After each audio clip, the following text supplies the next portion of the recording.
Assassin's Creed Shadows is looking promising for several reasons, from parkour and stealth gameplay being more like the classic Assassin's Creed titles than more recent installments, to its promise of two protagonists with unique playstyles sharing the spotlight. The action RPG is checking a lot of the right boxes. Also high on that list is, of course, its open world setting, something that is obviously always high on the list for any new Assassin's Creed game, but seems that much more significant with Shadows.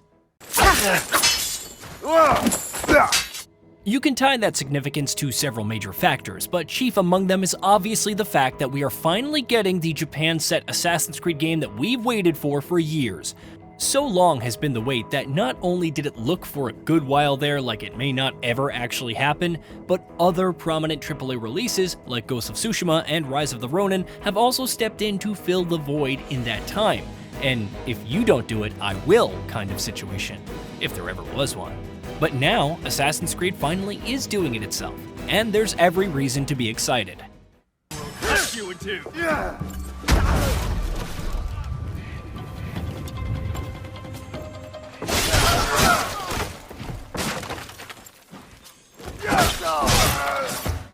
Very rarely has Assassin's Creed ever truly wasted its settings, from the series' strongest entries, whether that's Assassin's Creed Black Flag, to what are considered by most to be its weaker ones, like Assassin's Creed 3 or the decidedly divisive Unity.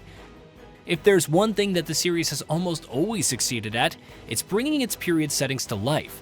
Every single Assassin's Creed game releases with that implicit promise at this point, which means any entry failing to live up to it would be a disappointment. But you'd imagine that that disappointment would be much more keenly felt if the series ended up wasting its long-awaited Japanese setting. Hey! Who's there? Ah!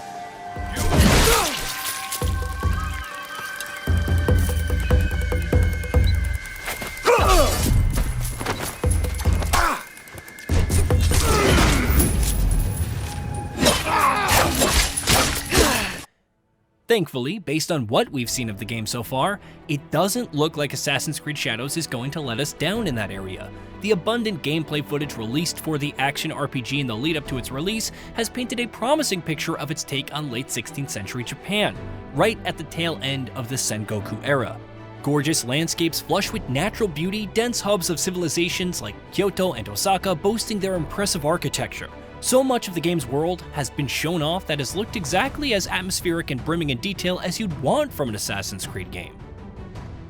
And exploring these landscapes is also likely going to be a highlight of the experience, if things pan out the way that they seem they will. Far too often, Assassin's Creed games have ended up relying on gamified abstractions to drive their exploration gameplay loops, with even some radically different approaches having ended up ultimately falling into that same trap. Assassin's Creed Unity, for instance, just straight up vomited an ocean of markers and pointers on a map. Valhalla, on the other hand, attempted to make discovering and engaging with optional content feel much more organic and diegetic, but then went ahead and crammed its unreasonably massive map with a stupid amount of content. Your guts out!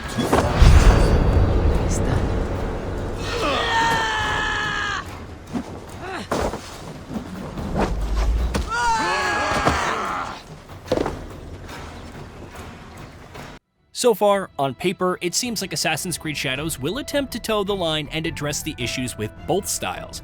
For starters, its developers have stressed time and time again that players shouldn't expect much of a reliance on map or compass markers, with discovery of content once again happening in the game's world itself, rather than in menus or through checklists. Take, for instance, how viewpoints now work. Instead of uncovering bits and pieces of the map, which will now only clear Fog of War with exploration or scouting, viewpoints will now instead only show points of interest, object markers, and what have you in your vicinity, which promises to ground players in their immediate surroundings a little bit more, again, on paper at least. Meanwhile, Shadows is also promising to be better about the density of content than Valhalla was. Rather than attempting to grab players' attention with some new piece of content or side activity tugging at you every 30 seconds, Shadows developers say it will instead space its content apart so that players are actually immersing themselves in the world. Of course, taking in your surroundings won't be the extent of it. There's still going to be plenty of side content. It's just not going to be as saturated as it was in Valhalla. Himself a trench with those nightly footsteps. That or a grave. A grave, huh? 「 What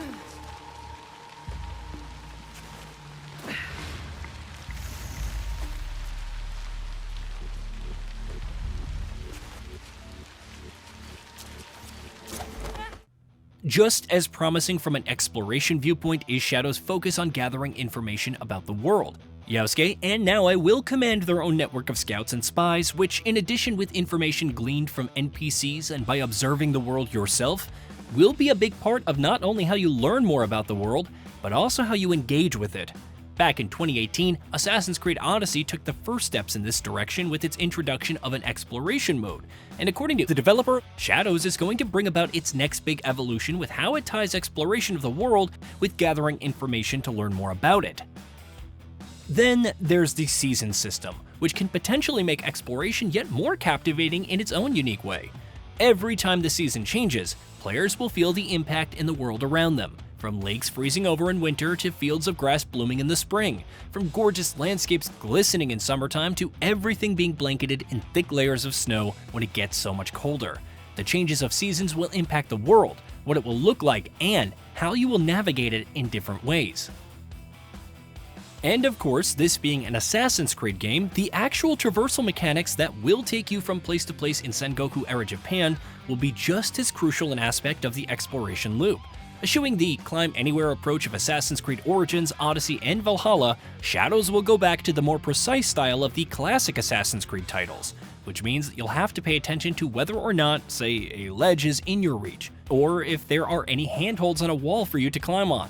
Traversing around Assassin's Creed's intricately crafted open world maps used to be an absolute blast back when they were designed around those limitations, so the hope is that Shadows will be similarly successful in this area, with the developer also hyping Naoi up as the most nimble and agile Assassin's Creed protagonist ever. There's reason to be optimistic about the game's traversal and movement mechanics. Of course, even though world design in an area where Assassin's Creed almost never misses the mark, exploration and the two aren't always necessarily the same.